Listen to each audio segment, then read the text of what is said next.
अस्सलामु अलैकुम वरहमतुल्लाहि वबरकातुह। बिस्मिल्लाहिर्रहमानिर्रहीम। मेरे प्यारे बच्चों आप लोग खैर व आफियत से होंगे इंशाअल्लाह।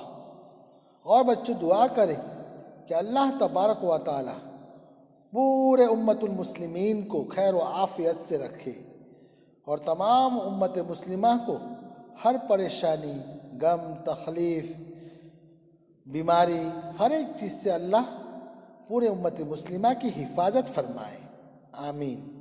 तो बच्चों हमारा जो टॉपिक चल रहा है इस्लामी मालूमात का टॉपिक है। इस्लामी मालूमात के टॉपिक के अंदर बच्चों सबक नंबर 1, सबक नंबर 2, सबक नंबर 3 और सबक नंबर 4 के क्वेश्चन आंसर, सवाल जवाब तक हमने पढ़ा भी और उसको याद भी किया। तो बच्चों चलो हम अब इस्लामी मालूमात के टॉपिक के अंदर सबक नंबर 5 को पढ़ते हैं और याद करते हैं। तो पहला सवाल है, इस्लाम की बुनियाद कितनी चीज़ों पर है? तो बच्चों एक तरफ उर्दू में लिखा है, एक तरफ इंग्लिश में लिखा है।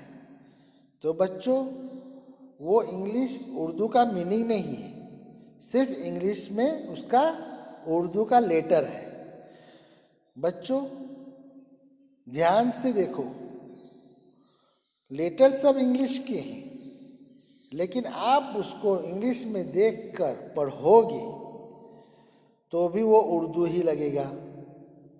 ताकि बच्चों आप छोटे हैं तो आपको इजीली अच्छी तरीके से समझ में आ जाए और ये दीन की सब बुनियादी बातें हैं और इसको अच्छी तरीके से हमारे लिए पढ़ना ज़रूरी है और उसको याद रखना ज़रूरी है। तो बच्चों सबक नंबर 5 और पहला सवाल, इस्लाम की बुनियाद कितनी चीज़ों पर है? तो उसका जवाब है बच्चों, उसका जवाब हमें ये देना है और उसका जवाब किताब में लिखा है। इस्लाम की बुनियाद 5 चीज़ों पर है।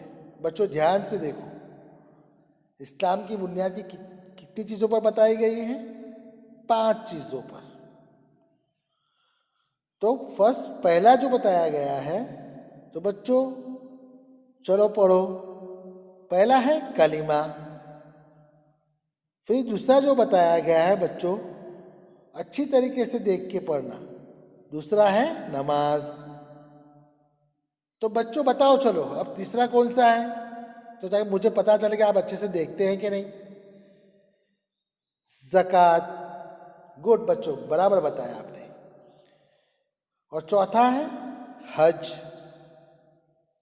और लास्ट वाला ये वाला बच्चा बताएगा, राइट, रोज़ा। तो बच्चों इस तरीके से आप याद करेंगे तो आपको अच्छा याद भी हो जाएगा और फिर बाद में आप उसको कोई भी आपको पूछेगा तो आप उसके अच्छी तरीके से आंसर्स देख सकेंगे।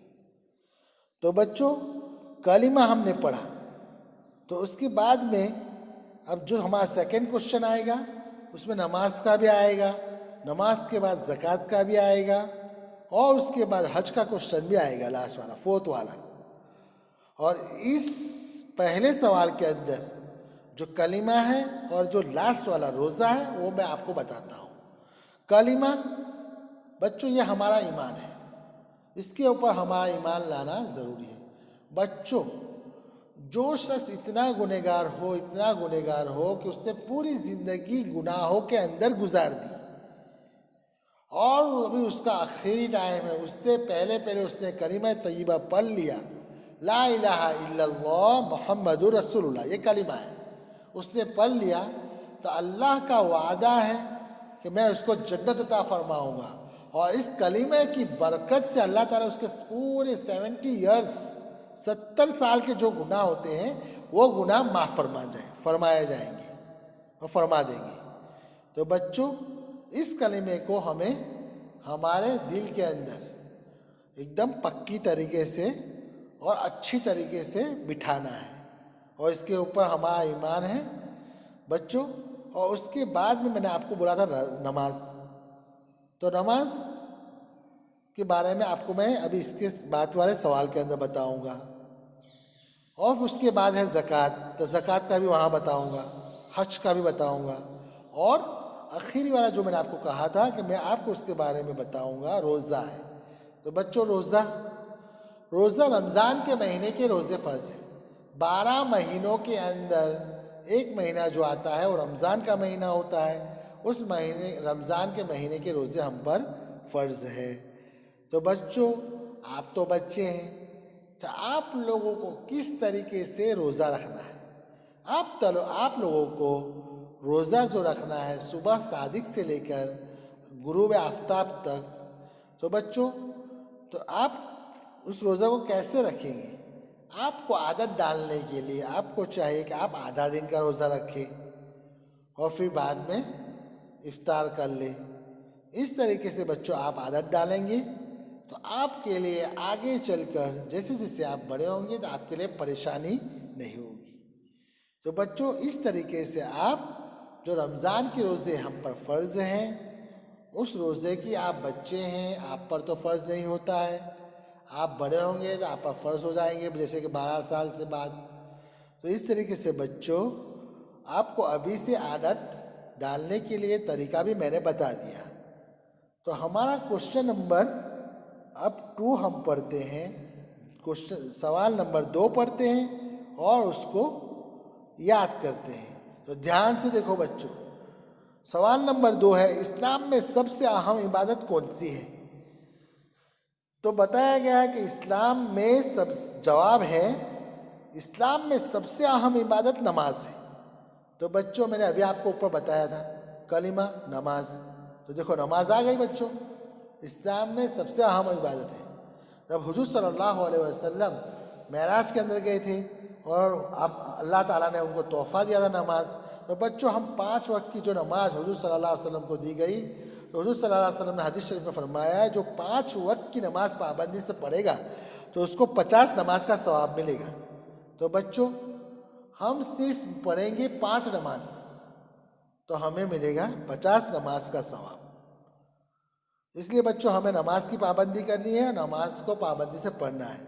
सहाबा इकराम तो जब ये सुना कि अब हमें नमाज पढ़ने का हुक्म मिला है, हम पर 5 टाइम की नमाज फ़र्ज हो गई है, तो खुशी के मारे झूम उठे थे, एकदम खुश हो गए कि चलो अब हमें जो भी मतलब कि चीज़ चाहिए, जो कुछ भी करना है, राज़ो नियाज की बातें अल्लाह से कर सकते हैं। तो बच्चों हमें कोई भी किसी भी चीज़ की ज़रूरत हो तो हमें चाहिए कि हम 2 रकात सलातुल हाजत की नमाज़ पढ़ लें और अल्लाह से मांगे। सबसे पहले हम अल्लाह से मांगने वाले बने। अल्लाह से हम मांगेंगे तो अल्लाह ताला ज़रिया के तौर पर किसी को भी बनाएगा, लेकिन हम अल्लाह से मांगेंगे बच्चों। और जो दूसरे को अल्लाह ताला ज़रिया सिर्फ बनाता है। बच्चों इस तरीके से ये नमाज के बारे में मैंने आपको बताया। और नमाज के बारे में है, नमाज हम 5 वक्त की पढ़ेंगे तो ये हुजूर सल्लल्लाहु अलैहि वसल्लम की आंखों की ठंडक है बच्चों। इस तरीके से बहुत सारी हदीसें हैं, तो इंशाअल्लाह आपको दूसरी मरतबा बताई जाएगी। अब हमारा क्वेश्चन है, क्वेश्चन नंबर 3 मीन्स सवाल नंबर 3, किस महीने के रोज़े फ़र्ज हैं? जवाब, रमज़ान के महीने के रोज़े फ़र्ज है।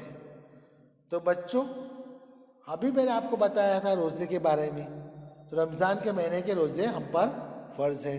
तो हमें बच्चे हैं इसलिए हम पर फ़र्ज नहीं है, इसलिए हमें चाहिए कि हम आधा दिन का रोज़ा रखें और फिर बाद में हम इफ्तारी कर लें।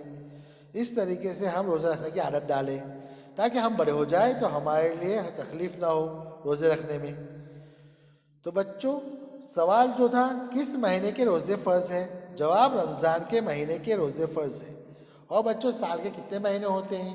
12 महीने होते हैं। उस 12 महीने के अंदर एक ही महीना जो आता है वो रमज़ान का महीना होता है। तो बच्चों उस वक्त हमें रोज़ा रखना है, और हम रोज़ा नहीं रखेंगे तो हम पर बहुत बड़ा गुनाह होगा।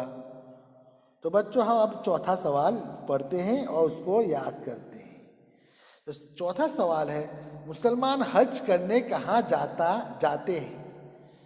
तो बच्चों उसका जवाब ये है कि मुसलमान हज करने मक्का मुकर्रमा जाते हैं। तो बच्चों जो हज होती है वो कहाँ होती है? बच्चों सब लोग जो जाते हैं वो मक्का जाते हैं, जहाँ अल्लाह का घर है, बैतुल्लाह कहते हैं। तो बच्चों जहाँ वो हज करते हैं वो अल्लाह का घर है। अल्लाह का जो अर्श है उसी के नीचे अल्लाह ताला ने अल्लाह का घर बनाया है, जो अल्लाह की कुर्सी कहा जाती है। ये जो आसमान है उसके सेंटर के अंदर अल्लाह की कुर्सी है। और ये जो मक्कतुल मुकर्रमा है, अल्लाह का घर बैतुल्लाह, वो भी सेम सेंटर के अंदर ज़मीन के ऊपर नीचे। तो बच्चों सब देश के अंदर से, हर गांव के अंदर से, हर जगह से, हर कंट्री के अंदर से बच्चों सब लोग हज के लिए जाते हैं। और हज के लिए कौन जाता है बच्चों? ज़कात जो निकालते हैं, और उसके बाद में उनके पास जो पैसे बचते हैं और उस पैसे से जो हज भी आराम से कर सकते हैं, वो लोग हज के लिए हर साल जाते हैं। तो बच्चों जब हमारे पास भी इतने पैसे हो जाए कि हम ज़कात निकाल सकते हैं, और ज़कात निकालने के बाद भी हमारे पास बहुत सारे पैसे हैं, तो हम भी इंशाअल्लाह, और हमें भी चाहिए कि हम हज कर लें। और उस वक्त हम हज नहीं करेंगे तो हम गुनहगार होंगे बच्चों, क्योंकि हमारे पास अल्लाह ताला की दी हुई नेमत पैसे वगैरह है, तो भी हमने कोशिश नहीं की। तो बच्चों हम पर फ़र्ज़ हो जाता है, पैसे होते हैं तो हम पर फ़र्ज़ हो जाता है। तो बच्चों तमाम उम्मत जो जाते हैं मक्कातुल मुकर्रमा हज के लिए, वो यहाँ जाते हैं। तो हमारा सवाल था, ध्यान से देखो और याद कर लो, मुसलमान हज करने कहाँ जाते हैं? जवाब है मुसलमान हज करने मक्का मुकर्रमा जाते हैं। हाँ बच्चों, अभी जैसे आपने मेरे साथ पढ़ा और ध्यान से देखा और सुना, इस तरीके से इसको अच्छी तरीके से याद रखना, इसलिए कि बच्चों कि कोई भी आपको पूछे तो आप इस तरीके का आसानी से अच्छी तरीके से जवाब दे सकें। अस्सलामु अलैकुम वरहमतुल्लाहि वबरकातुहू।